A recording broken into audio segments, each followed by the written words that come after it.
Hi Footprinters, it's Chrissy here. I am away from home at the moment, and as always I bring a couple of decks with me. And I saw a comment on one of my reading, Johnny from Tarot's Apprentice, who I absolutely love and adore, has asked other readers to do a reading on Pamela Coleman Smith. For those of you who don't know, the Rider-Waite deck that you see a lot of us use all the time, it's the one with the blue hatching on the back, and a lot of decks are based off that. It was the meanings and all that were written up by Edward Rider-Waite, and Pamela Coleman Smith, otherwise known as Pixie, was the artist who did all the illustrations. She died in 1951, I think, and so I thought, I will do a character profile on her and see how we go. So there's not going to be, you'll have seen it just goes straight into the video today because I'm not at home with my editing stuff, my editing software and all that. I'm just using my phone as always to record, but I'm uploading directly on the phone. So, Pamela Coleman Smith. Pamela Coleman Smith. And it'll be interesting to do a reading on her without using the cards that she's so closely associated with, but a deck that is based on the Rider-Waite deck. So in this case I'm using the Connolly Tarot.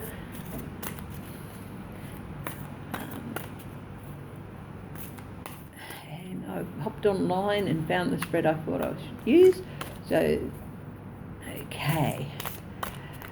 So, having shuffled, I shall now adjust it so you can see the cards. And there's a bit of light there, but there we go. Okay. Pamela Pixie Coleman Smith. Pixie Coleman Smith. She's a charming looking woman.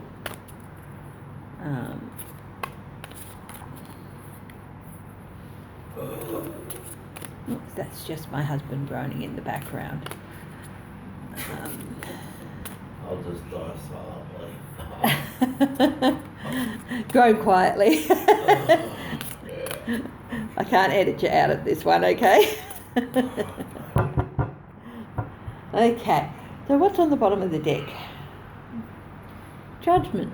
For some reason, this woman felt that she had been judged during her life. Anyway, I'll just pick up the outline that I'm going to use. So I'm using a 9-character spread, character profile, and the first card is the person herself. So this is Pixie herself. She was very methodical. Now, I didn't really read up on her life at all. I didn't want to know too much about her, apart from how she's related to the tarot world and all that. And but she was really thorough and methodical, and looking at the cards she created, you can see that. She took what Rider-Waite wanted to say and created the images that have, in a lot of cases, require second and third look because of what she packed into them.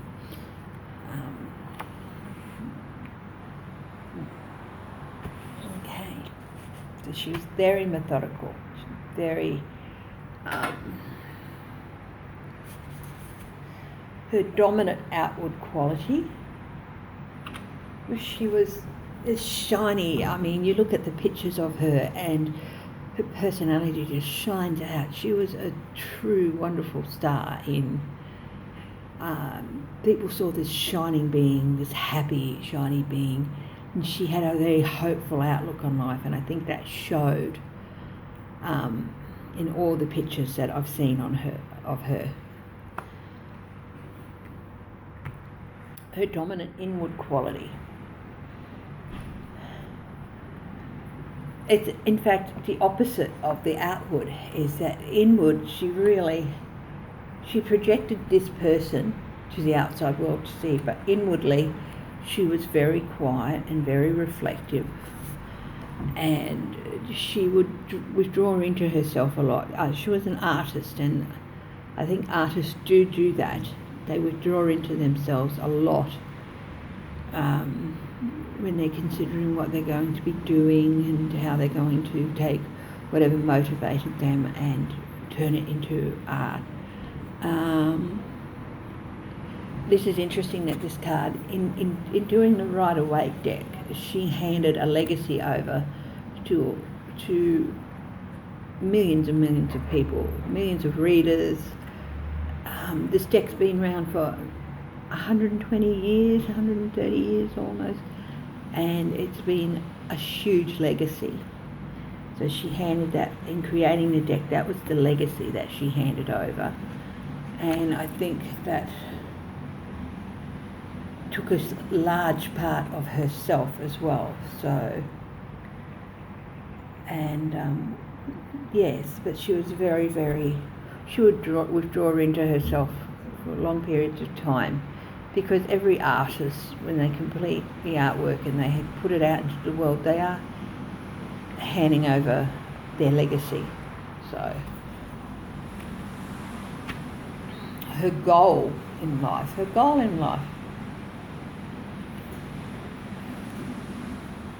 she wasn't very materialistic. This is materialism, this is in other decks the devil, and she really did not want to succumb to greed and avarice. This tells me too that she had her demons and she wanted to beat them, and yeah, so she wanted to overcome her demons, and she really didn't want to be tied to all the things that, or the materialistic things that a lot of people tie themselves to. I think she felt that maybe they were adding to the struggles that she already had. So her biggest goal was to overcome the demons that she had and to walk away from the things that encouraged them.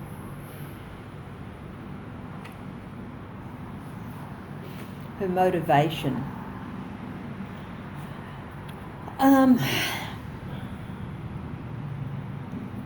I saw this as a sort of religious. She was deeply religious in her own way, which might be strange to say of somebody who created one of the most famous pieces of, I suppose, what would be regarded as pagan and heretic group of artworks by many higher church things. But she was very, very deeply religious in her own way, and she found a lot of motivation in that. As I said, I'm pretty well doing this cold, so I haven't really read up on her any more than I already knew. So I could have this completely wrong, and if anyone who does know more about her life sees the card in a different light, please feel free to comment. I would not be as in any way upset or anything like that if that was the case. So just readjusting this again. I will show the cards in a spread before the end of this. So what was at stake for her?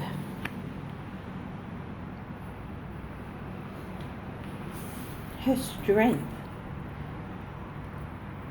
She was struggling. Her main goal in life was to overcome demons, and the motivation in that was her deep beliefs in and stuff, and what she felt was at stake was her strength. As the strength to combat her demons and stuff. So she was in a continual struggle with that.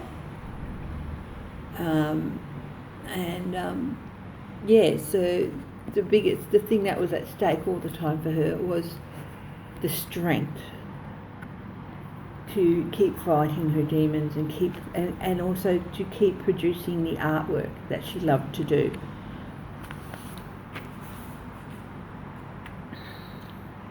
Her flaw or her needs. The Knight of Wands. I think she was a little bit of a romantic and often thought that I wish somebody could come along and take care of this for me. And she wanted a knight in shining armour. It's got flaw or needs, and this is she didn't, because she felt she needed a knight in shining armour to come along and fix everything for her. The flaw is that she didn't really have as much belief in herself as she should have, that she could do these things herself. She could fix these things on her own. She felt that it would be a lot easier and if somebody else could come along and fix it for her, which to me showed a little bit of, I said before that what was at stake was her strength to be able to deal with these things. So she didn't really feel like she had the strength to deal with these things on her own. Even with support, she really, really wanted, in the end, someone to come along and fix it all for her. And the source of that flaw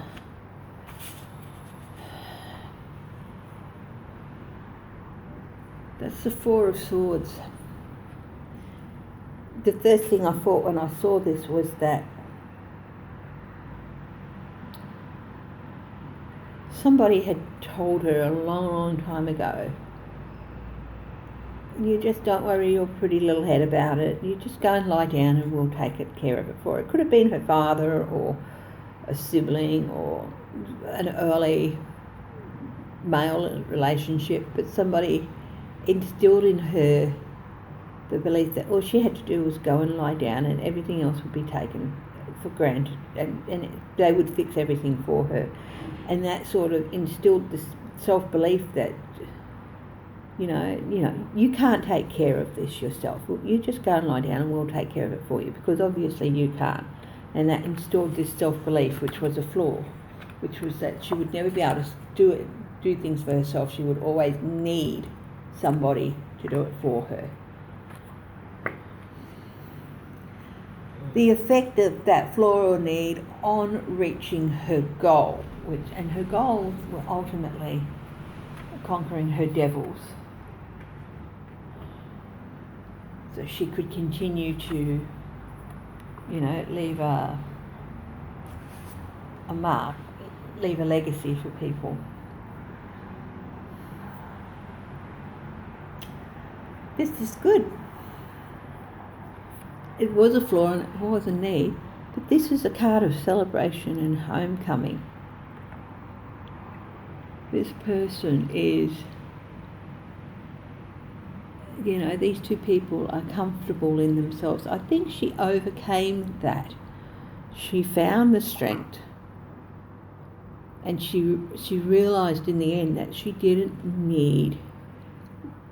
It's one thing to need support, to have someone at the side to support you, but that person supporting you isn't the one that's going to fix everything for you. You have to fix everything for you. And I think she came to that conclusion, and the need she felt to have some knight in shining armour ride in and fix everything for her was finally booted in the gut and said, no, a knight in shining armour might be nice. If one wants to come in, that's fine. But he plays a supporting role. He doesn't solve it for me. He doesn't fix it for me. I do it for myself. And I think she found that in the end. And because when you're dealing with someone who has addictions or things like that, in the end, the only person who can tackle that and solve that is that person themselves. No knight in shining armour is ever going to be able to help you, no matter how good their intentions are, because they're not the one with the issues. And I think she realised that, and in the end she might have beaten down her devils and she might have won them over, and it looks like she may have. So, you know,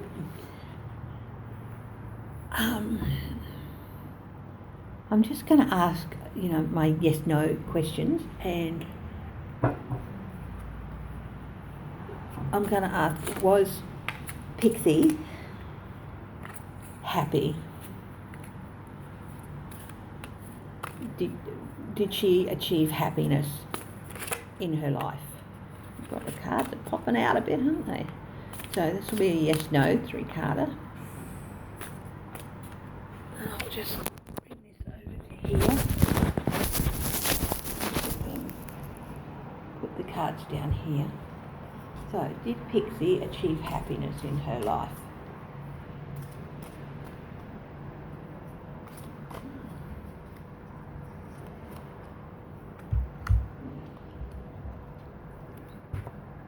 Page of Cups is a yes. 6 of Wands is a yes. And 10 of Pentacles, they're all yes. Yes, she did. She did achieve happiness. She found happiness, and maybe with a younger person, it's a page. But this person brought her happiness and good news into her life. She was victorious over her demons. And yes, and she left a legacy that thousands of us still benefit from to this day. So, yeah, I mean, that is my reading on Pamela Coleman Smith. I'll just...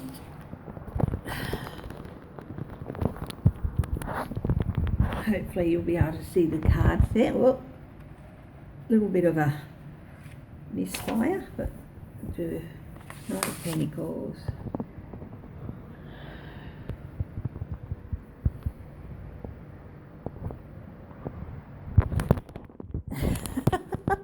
I don't know how that's going to turn out. It could be a complete cluster, but if it is, it is. Anyway, I'm going to upload this straight from my phone, so there's not going to be the normal thing, which I love putting together those things. But, it's fun sometimes just to do one and post it straight away. Love you all, and I'll see you at the next reading. Bye-bye.